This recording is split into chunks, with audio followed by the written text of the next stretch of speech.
All right. Happy Tuesday night, everybody. I am Savanah with On the Sidelines with Sav. And today I am guested by the faces of Just Means Less ACC on Twitter, Micah and Nick. So I'm so grateful to have you guys with me. We are talking all things ACC defense tonight. How are you guys doing tonight? Nick, take it, buddy. I always go first. You go first. I can't complain. I mean, geez, guys, we're 2 days away from ACC kickoff. I'm Savanah, our Wolfpack start off the week, so that's going to be great. We did have Stanford play, obviously, on week 0. Did not go really well, but I'm excited. I can't wait. Yeah, Stanford repping, or Micah repping Stanford. We have 5 days of uninterrupted ACC football this week. I have to admit, the ACC, even Mike and I joke about them, right? They do a phenomenal job, like the last 3 or 4 years, of getting a team in week 0 and making sure that every day in week 1 is an ACC team. From Thursday night to Monday night, for the last 3 or 4 years, an ACC team is involved. So I got to give the ACC a lot of preps on how they've scheduled all that with the networks and everything. I think that's really great. No, I totally agree. Couldn't agree more. I know we're like battling it out with the SEC and the Big 10 and the Big 12 in terms of like TV rights and all of that, and everyone thinks we're going to collapse as a conference. But we got to give credit where credit's due, and I think that's definitely a good point. Micah, how are you doing tonight? I'm good. When you work full-time in college athletics, this time of the year is the worst time of the year. Everyone's so excited football's back, and I'm like, no, please no. Please, God, no. But no, we're good. I'm excited. I don't know what you guys are doing for your week 1 football plans, but I'll be at Auburn and Baylor on Friday on the sidelines, and then Saturday, us at Lamar. We got North Texas, so we'll be watching. I'll probably rep my Chandler Morris UVA jersey just to kind of remind North Texas folks what they're missing. So hopefully he's going off at that point in honor of me. But no, I'm good. I'm happy to be on and talk ACC. I almost said baseball. That's how much my brain is still tricked into baseball season, Nick. Football. Yeah, right. Nick, are you going to be at the Wolfpack game on Thursday night? I'm trying to. I will definitely be at the debut of Jake Dickert for Wake Forest on Friday night. Thursday is going to be kind of tough for me. I'm trying to go, but we'll see. But I will definitely be boots on the ground somewhere in the ACC this year. This week. Sorry, this week. Nice. I'll be obviously watching the Pack on Thursday, and then I'll be pulling off the surprise of a lifetime this weekend. So we'll get into that later. It's a secret for now. Surprise of a lifetime. Oh. That's the kind of stuff I do, Savanah. Don't steal my thunder from me. Oh, am I stealing your thunder? I'm so sorry. Yes, I'm just kidding. Nick just knows I'll randomly pull up at a random football game and be like, yep surprise. So yep, 100%. That's so me. Everything. Can I guess? Are you actually going to the state ECU game? I am actually going to that game, and you can't guess because if you guessed right, I would be obvious, and I don't want to ruin the surprise. Do you see what I'm saying? So it's really a surprise. You can guess offline afterwards. Wait, what you're doing on Saturday? No, NC State plays on Thursday. I'll be at that game. That's all anybody needs. So what are you teasing? Is what I'm trying to understand. What are you? What I'm doing Saturday. You told us what you're doing Saturday, unless you switched up on us. I'm just saying, if you listen to our show, you know where she's going on Saturday because she said where she was going on the show. Maybe I switched up, Micah. If you switched up, we need to have a conversation because that's not very good. You had an opportunity of a lifetime, and you. We'll see. We'll talk about this later. What we really came here to talk about was who we think people will be talking about on defense in the ACC this fall.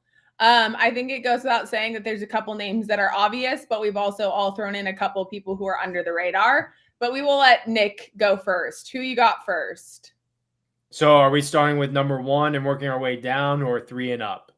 I think we should start with most to least, or should we just mix it up? Mix it up. Start however you want to start. All right. Well, since I guess I'm with a couple of Virginia homebodies, I will just state one of the obvious guys and just say Cam Robinson. all ACC last year. He had 64 total tackles, 37 solo, and 5 sacks. Dude was an animal. He's going to be huge for Virginia and just kind of the middle part of that defense. He's going to be huge this year for Virginia. Yeah, I couldn't agree more. Last year he had the first I think it was a scoop and score since like Deshaun did in 2018. So I think he'll have a huge breakout season. I mean, he's already been good and solid for the Who's, but I think you're right. Micah, who you got first? Well, I totally misunderstood this assignment because No. I swear when Savanah told me to do this, she was like, grab some names that could be breakouts this year that people aren't talking about. Yes, so I yes. went not deep into the weeds because everyone I have is probably featured in a fourth or third team or honorable mention all ACC. I mean, I didn't go grab some random true freshman just to kind of just throw a name out there. But I'll go with my first obvious one, or probably the most common first team all ACC name, probably the only first team all ACC name preseason wise I grabbed. And that's Cade, and I can never say his last name right because I've heard it's Ualave, Ulavu. I've heard it so many different ways on every single broadcast. If you ever watch a Cal game, you have no idea how it's going to be said. It's my new favorite drinking game. But the Mac linebacker, I mean, kid is an absolute stud. Last year he had 71 tackles. He's 6'1". He's perfectly built. Like 2 years ago in his last Pac-12 season, multiple touchdowns on the defensive side of the ball. I mean, he is a force to be reckoned with. He's always in the middle of things. So huge fan of Cade. And I think if Cal's going to have another bowl season, he's going to have to kind of lead that defense. Yeah, I agree. I'm not super worried about Cal's offense, but their defense is going to have to do phenomenal. Love that pick. I will start with a transfer as well, or I will start with a transfer. Will Helt at Clemson. He transferred from Purdue. He had 2 great seasons last year he had a great season at Purdue.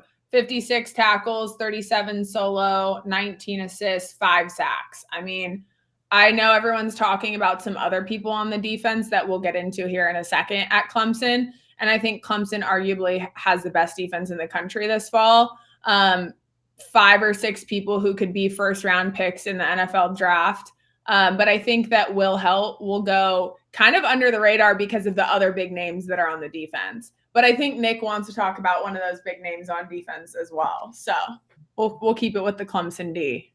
Yeah, let's just get this name out of the way. I mean, first of all, Clemson, like I said offline, Savanah, they're probably going to have 3 guys just on defense go top 15 in the NFL draft. But the big stud, TJ Parker, defensive end, 57 total tackles last year, 34 solo, but most importantly, 11 sacks.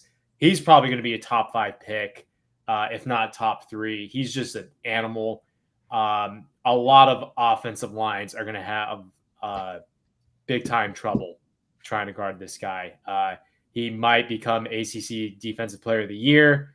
Yeah, he's the leader of that defense. He's kind of the reason why everyone's saying Clemson's defense is back. So it's going to be huge. TJ Parker. Yeah, I think you can't mention anything about ACC defense in any regard without bringing up that man's name. Micah, who you got next? See, I think it's cheating to go down the Clemson defense and just start picking names. I mean, come on, guys. Nick, stop being lazy. I only picked one. I wrote down you're engaged 5. now, man. So you got to here. focus on your girl. You got to focus on all those other things besides football. Branch out a little bit. That's why my next guy is KP Price from Boston College. Kid's a junior safety. He's one of those guys that if you watch the bowl game last year, he was probably the highlight for BC in that game. He had an interception against Nebraska. Pretty athletic one too, might I add. But the kid is just – he had 85 tackles last season. He's always around the ball. It's crazy. Like I had to double check to make sure those stats were right, and sure enough, multiple sites had that. So, he's the type of guy that I think if you look at it, Boston College is a very questionable team this year. They've been consistently, a bowl-eligible type team. You don't really necessarily associate Boston College, under Bill O'Brien at least, as a big defensive powerhouse. But I think if Boston College is going to have the season, they're kind of hoping to have another 7-8 win season. KP Price on the back end is going to have to be a lockdown guy. And so KP Price, name to know. KP Price. We'll write it down. We'll revisit that one mid-season. I'm pulling names. You guys probably – I know Nick hasn't heard all year because he didn't look past first team all ACC. So I know who KP Price is. We all cover the ACC to the best of our ability. We know the man on Boston College who has 85 that's actually crazy. I'm not going to lie. I didn't know that. You're teaching. Yeah, I had to like double check, and I was like, there's no way that's right. But, I mean, my guy Phil Steele doesn't lie in his magazine, so. No, I believe you. Okay, should I go with my like most underrated, no one's going to be on nobody's radar next, or someone who's a little more mainstream? Micah, tell me.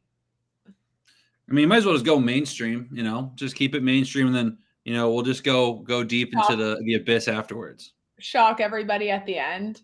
My least obvious choice is like I had to get insider information. I had to use my sources to find. So it's pretty deep in the trenches, literally and figuratively. But okay, mainstream, Terry Moore, Duke football. He is a senior. He is a safety. I had to branch out because I somehow started with only picking 3 defensive linemen. And I was like, okay, Savanah, you need to get out of the trenches for real. Like, do something else.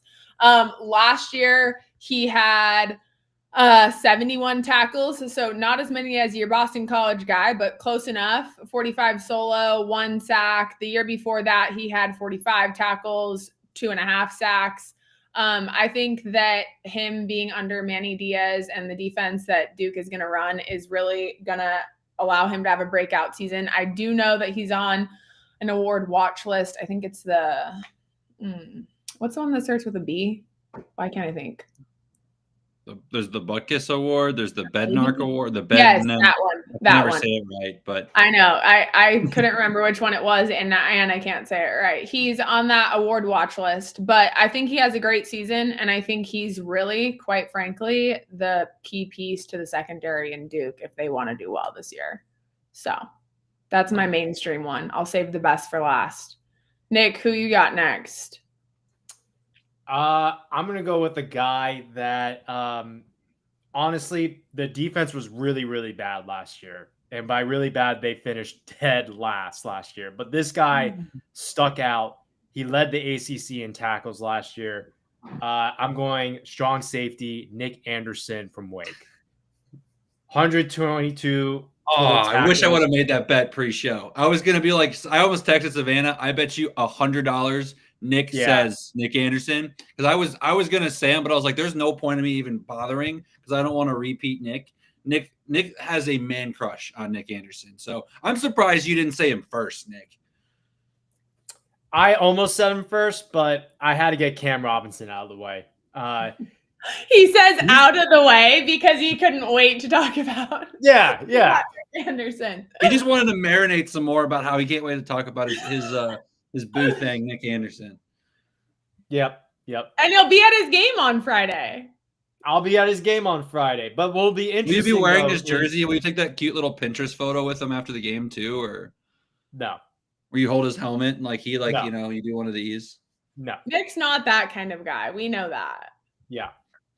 But what will be interesting is I just did the Wake Forest preview last night, which will be coming out tomorrow. Wake brings back a lot of experience from that defense, so hopefully there's a lot improved. Nick was kind of like the only shining star in that defense, so don't be surprised if some of those numbers come down because everyone was just scoring on Wake. So I don't think Nick is going to record as many tackles as he did last year because I think overall the linebackers are going to be improved. Dylan Hazen comes back. The D-line is going to be improved. But yeah, Nick still very smart player. Broke out with those 3 interceptions he had against Virginia Tech a few years ago. Yeah, Nick is going to be a beast. Love it. On my Wake preview on ACC day, takeover day on my page, I talked about him a lot. Can't even believe he led the ACC in tackles last year. But I agree. I think those numbers will come down a little bit just because I think the defense will be more balanced. So makes sense. All right. I'm gonna go next. Micah, we're gonna end with your pick. Because wait. How many were we supposed to give here? Because I got 5. Oh, we're going. I wrote 5, yeah. but I mean we could I've go only 5. said 3. So I mean I'm just saying. You've only said 2, right? Oh yeah, no, yeah, I've only said 2. You're right. I've only said 2. So. Okay. Go next. Who's your third? I first want to give a shout out. I know it might be a little too soon, but Caleb Woodson from Virginia Tech. Hopefully that whole situation kind of gets cleared up. Obviously, we were supposed to record this like 3 days ago, so I had this whole spiel ready to go. I was going to be for Monty, our guy who loves to call me Hokie Micah. I wanted to, get my Hokie love out there as a Virginia guy, but obviously there's been some news to where we don't know if he's going to play this year. So my replacement, which I'm very okay with, is TJ Quinn from Louisville. Okay. Had 82 tackles last year, kind of small for playing that kind of position, but he had 4 tackles for loss, so he's not really a huge force necessarily in the backfield, but he's just all over the place for Louisville. And again, that's a very loaded Louisville defense, so he's one of the more underrated names on that I don't say staff, but on that team, on that side of the ball. So he's someone I think deserves a little bit more love when you've got 3 or 4 first-team All-ACC guys lining up with him. He kind of doesn't get enough credit for some of the plays he makes for that Louisville defense. No, I love it. He's also from Valdosta, Georgia, and dogs just be coming out of Valdosta. I just remember his recruiting process. Okay, back to you, Nick. I know you have 2 more. I'm going to go with a guy who got off to a hot start in the beginning of the season, and it just kind of dwindled down a little bit for him, but I think he's going to have a huge comeback this year. I'm going linebacker from Georgia Tech, Kyle Efford. 64 total tackles last year, only had 3 sacks. I'm not sure what exactly happened. He just kind of teetered off towards the end, but I expect him to have a big season this year for Georgia Tech. I think everybody knows this, but at this point, I'm like kind of a Georgia Tech fan outside of the week that they play NC State. So I can't wait to see what their defense does because I know that their offense is going to be electric. So I can't wait to see it. And I think Kyle Efford is definitely like the leader of that defense for sure. All right, Micah, give it to us. I'm going to get him out of the way just in case someone tries to steal him. I don't know if anybody's going to or not. Our guy from Virginia, Antonio Clary, missed last season back half, but he was he was at one point in the end of September, the only player in the country with an interception, a fumble recovery, and 40+ tackles. Kid was a stud. He sealed the game against Wake last year. Fortunately went down. I think it was either early October, mid-October with an injury. He's a preseason comeback player of the year award watch list player. He's still not 100%. I know Tony Elliott was talking about it just a week ago, kind of still working him into reps. But if he can come back, again, if Virginia wants to have a special season, Antonio Clary is going to be the reason for me on that defensive side of the ball. He's an absolute dog. So all I can hope for is that he's healthy, not even just as a Virginia fan, but I mean, he really is one of the best players in the ACC when healthy on that side of the ball. Absolutely. I love talking players that are still at UVA that were there when my dad was at UVA. So I agree wholeheartedly. All right. I'm going to throw a wild one out there. Like I said, I had to use literal inside sources for this one. Defensive lineman, defensive end, edge rusher from NC State, which I'm not being a homer. This is the first NC State person that I've mentioned talking about like any ACC football. Sebastian Harsh, number 54, been killing it in fall camp per sources. That's all I have to say. I mean, I have more to say, but I just know he's. Did you say what team he plays for? Yeah, NC State. Did you say that though? Because I didn't hear you say a team name. That honestly, I mean, I kind of figured inside sources went to NC State, but I was like, did she say a school? Because she said it. She said it. Okay, did she? Okay. For a second, I thought you were playing a joke, Micah. I may have just been I too literally stunned by did the too. idea of a name that I have not heard, because I actually tried with this assignment. I don't know if Nick can say the same thing, but I know I tried. So What is all this? Yeah, hate we you're need- Nick, giving me? I've missed you, buddy. Go take a I'm just lap, taking Micah. out- Go run your I'm taking flag out all the goals. 3 weeks or 2 weeks of us being apart out on you, and Savannah just gets to be. Well, take spectators it out for on the your show. foul pole runs. Come on, maybe you need to burn some more adrenaline. Yeah, I'm down 10 pounds, Nick. All right, I'm just trying to be. I know. like I'm you. proud of you. You're doing a great job. I am proud of you. Trying to Finally, burn- you're listening to me. Okay, but Micah, you didn't even know who Sebastian Harsh was? Now I feel like I really stepped up for the assignment. No, I kind of gave Nick a different assignment because I did want us to be able to cover like all of the ACC, the good and the people who were underrated.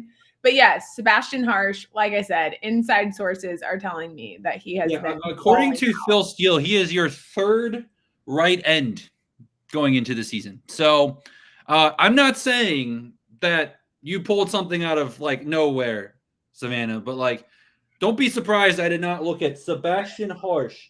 Hold on, I can't, like his statistics are so small that I can barely. Yeah, you want me to tell you last year? He was at Wyoming. No, it says Yes. last 2 years Yes. at WY. So Wyoming. Yeah, he was. Yeah. And So, he like, had 40 tackles, 25 solo, 15 assists, and 1.5 sacks. His numbers are good, but he is. And then when you read the defensive line information about this year's team, he is not mentioned. Oh, wait, there he is. So he adds some experience, is what he adds. That's all it says about him. So good pull. I said, I had to go to inside sources for this one. I love it. I hope no ECU guys are watching, because you could have just blown coverage right there. ECU fans don't want anything to do with me. They're for sure not watching. Hey, I wish they were. We'll talk about ECU on Thursday. But no, I've been told per sources that he is tough as all get out and very disruptive. So I cannot wait to see what he brings to the table this year. Like I said, super underrated name. I don't think anybody's talking about him. Even Phil Steele, our guy, is not talking about him. But be on the lookout for mid-season people talking about Sebastian Harsh, defensive end at NC State. If you play defense at Wyoming under Craig Bull, I'm in. Like, you sold me already. You don't even have to tell me more. I'm in. I love That's my it. defensive player of the year when we drop those on Thursday. I love it. You know. I love it. All right, who you got up next, Nick? I'm going with the guy that is probably on one of the better defenses, but not named Clemson in the ACC. Okay. I'm going to butcher his last name, so I'm very, very sorry. Isaiah Nwokobia. Yeah. Is that how you pronounce that?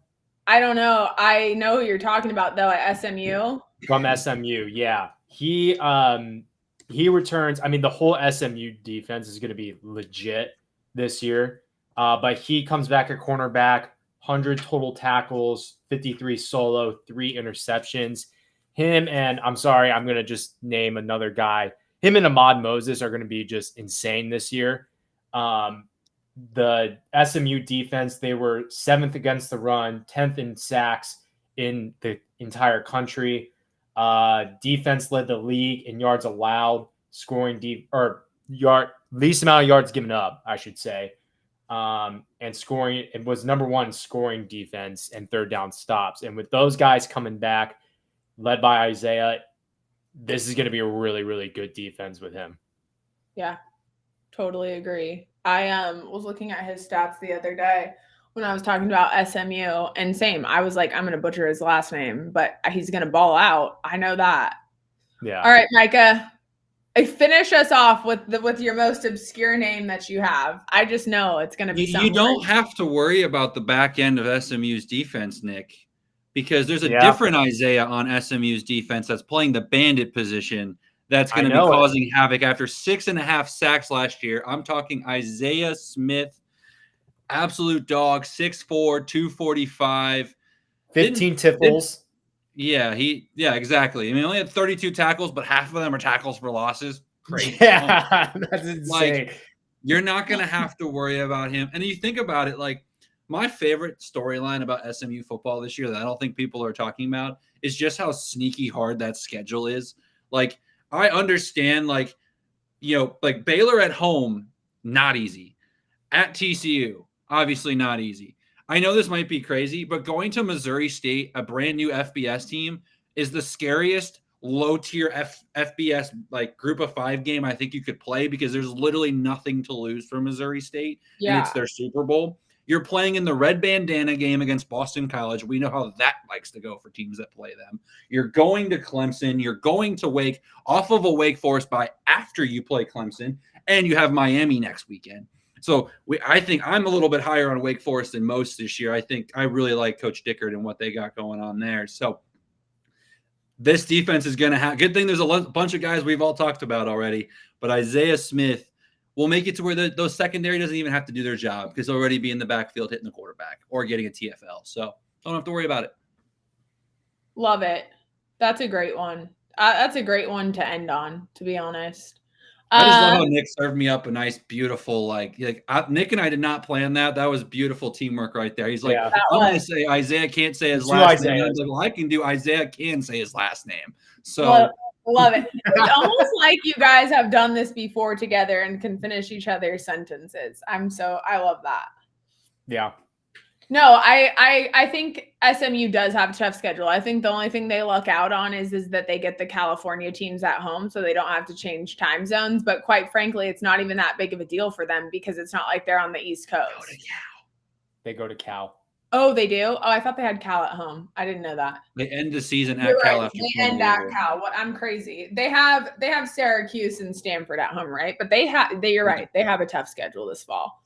I was talking about it the other day, but how embarrassed are you if you are Texas A&M watching SMU get into the college football playoff before you? That's just interesting.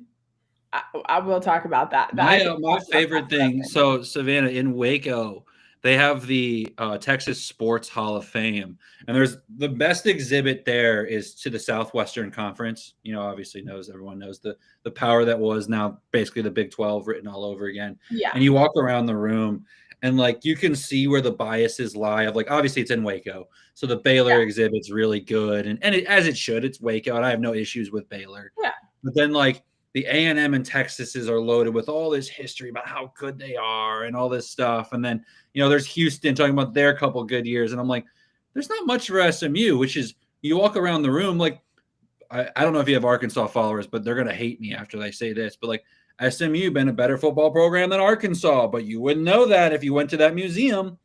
I understand the whole death, the fact that they've come back from the death penalty and then still made the college football playoff before 80% of teams is incredible to me. And the best part is they're not going anywhere.